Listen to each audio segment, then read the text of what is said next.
बिल्कुल मुझे बिल्कुल। तो मैं पूछने वाला था कि क्या तस्वीरें दिखाएंगे, लेकिन लग रहा है कि वहां तस्वीरें आने वाली है कि भारत ने क्या किया है। सुनिए।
नमस्कार।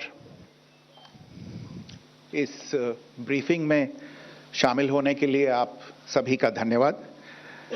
जैसा कि आप सभी जानते हैं, 22 अप्रैल 2025 को लश्कर ए तैयबा से संबंधित पाकिस्तानी और पाकिस्तान प्रशिक्षित आतंकवादियों ने भारत में जम्मू और कश्मीर के पहलगाम में भारतीय पर्यटकों पर बर्बरतापूर्ण हमला किया।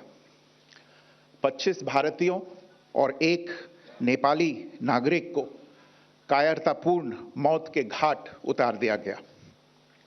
मुंबई के 26 नवंबर 2008 के हमलों के बाद यह भारत में हुई किसी आतंकवादी हमले में मारे गए आम नागरिकों की संख्या की दृष्टि से सबसे गंभीर घटना है। पहलगाम का हमला अत्यधिक बर्बरतापूर्ण था, जिसमें वहां मौजूद लोगों को करीब से और उनके परिवारों के सामने सिर पर गोली मारी गई। हत्या के इस तरीके से परिवार के सदस्यों को जानबूझकर आघात पहुंचाया गया। साथ ही उन्हें यह नसीहत भी दी गई कि वे वापस जाकर इस संदेश को पहुंचा दें। यह हमला स्पष्ट रूप से जम्मू और कश्मीर में बहाल हो रही सामान्य स्थिति को बाधित करने के उद्देश्य से किया गया था। चूंकि पर्यटन फिर से अर्थव्यवस्था का मुख्य आधार बन रहा था, इस हमले का मुख्य उद्देश्य इसे प्रतिकूल रूप से प्रभावित करना था।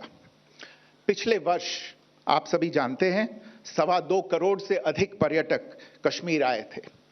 इस हमले का मुख्य उद्देश्य इसलिए संभवतः यह था कि इस संघ राज्य क्षेत्र में विकास और प्रगति को नुकसान पहुंचाकर इसे पिछड़ा बनाए रखा जाए और पाकिस्तान से लगातार होने वाले सीमा पार आतंकवाद के लिए उपजाऊ जमीन बनाने में सहायता की जाए।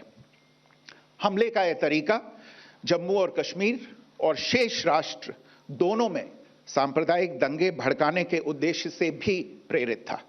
इसका श्रेय सरकार और भारत के सभी नागरिकों को दिया जाना चाहिए कि इन प्रयासों को विफल कर दिया गया। एक समूह ने खुद को रेजिस्टेंस फ्रंट TRF कहते हुए इस हमले की जिम्मेदारी ली है। यह समूह संयुक्त राष्ट्र द्वारा प्रतिबंधित पाकिस्तानी आतंकवादी समूह लश्कर ए तैयबा से जुड़ा हुआ है। यह उल्लेखनीय है कि भारत ने मई और नवंबर 2024 में संयुक्त राष्ट्र की 1267 कमेटी की सैंक्शंस मॉनिटरिंग टीम को अर्धवार्षिक रिपोर्ट प्रस्तुत की थी, जिसमें TRF के बारे में साफ इनपुट दिए गए थे। इससे पाकिस्तान स्थित आतंकवादी समूहों के लिए कवर के रूप में टीआरएफ की भूमिका सामने आई थी।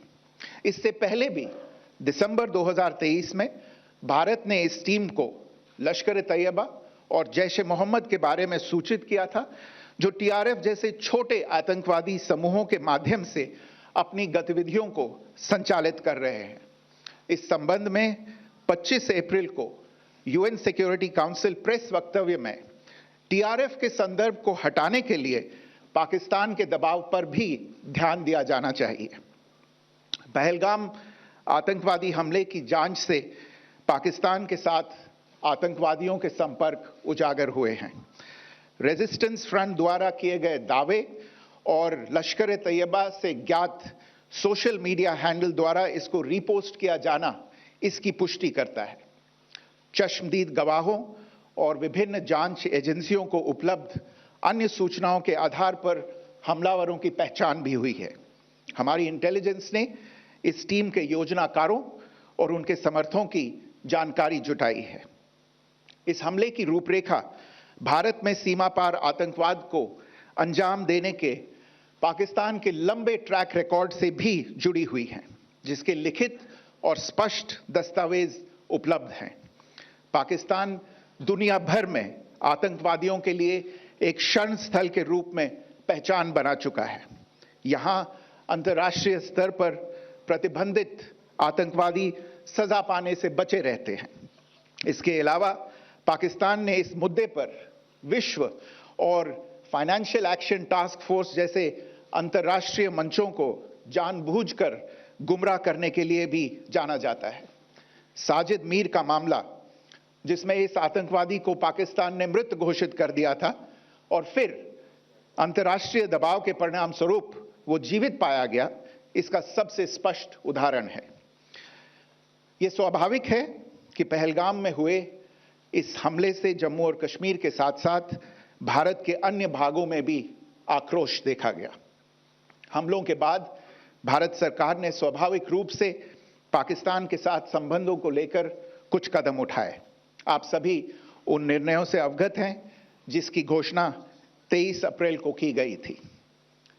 तथापि ये आवश्यक समझा गया कि 22 अप्रैल के हमले के अपराधियों और उनके योजनाकारों को न्याय के कटघरे में लाया जाए।